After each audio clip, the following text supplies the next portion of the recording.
Magandang araw. Merry Christmas sa ating lahat. Ayan, ako nga pala ay nagluto ng pink salmon. Pinirito ko lang siya. Nilagyan ko siya ng bawang, butter. Ganyan lang, simple lang. Konting salt and pepper. At pagkatapos ay meron akong asparagus. Yan lang. Ganyan lang ang ating menu for today. Simple lang kasi ako lang naman din ang kakain. Wala namang ibang bisita. At wala rin namang ibang pupunta dito. Kaya yan lang aking niluto. Tapos siguro abutin pa yan ng 2 araw hanggang pinabukasan pa. Pero itong asparagus na yan, kainin ko na siya. Isang kainan lang yan. Yan na yung parang pinakakanin natin. Tapos, pagkatapos kong magprito ng pink salmon, ay nagready naman ako ng aking shrimp. Kasi, parang gusto ko rin mag-butter, garlic and butter shrimp. At konti lang din,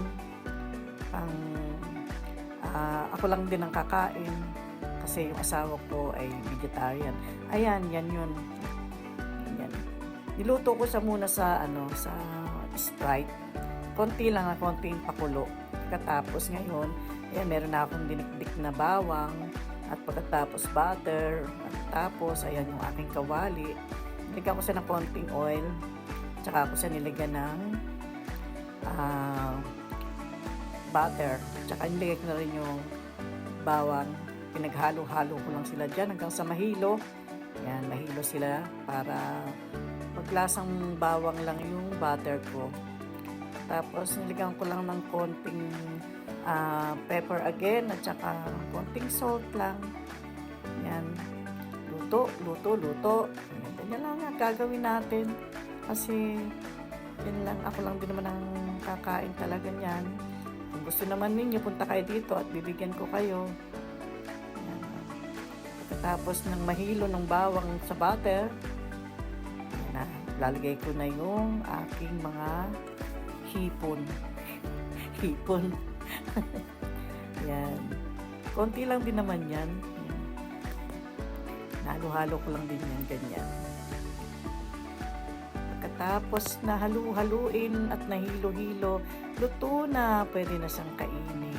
Yan. Meron na akong pang lunch today at pang dinner. Hanggang kinabukasan, pwede pa uli.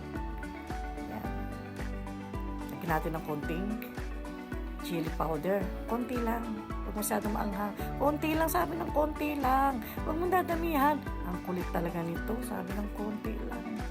Dinagdagan pa. Mamaya yan, maanghang yan. Sige ka, hindi mo yan makakain. Ayan. Meron na yung sili. Nilagyan ko na yan kanina. Ng sriracha. Konting sriracha nung pinakuluan ko. Tapos, ayan na naman. Kung sabihin, dadagdagan mo na naman yan.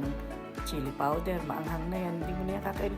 At saka tama na yan paghalo. Nahihilo na sila. Tapusin mo na. Yan. Okay na yan. Luto na yan.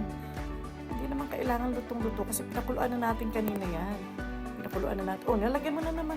Sabi ng tama na. Maanghang na yan. Tama na. Yan. Dinagdagan pa nga. Masaway din ito nga si Ina. Talaga ikaw. Sabi ko sa'yo, huwag masyadong dagdagan. Yan lang. Ganyan na yan. Luto na. Masarap na. Kain na tayo. Bye. Love you.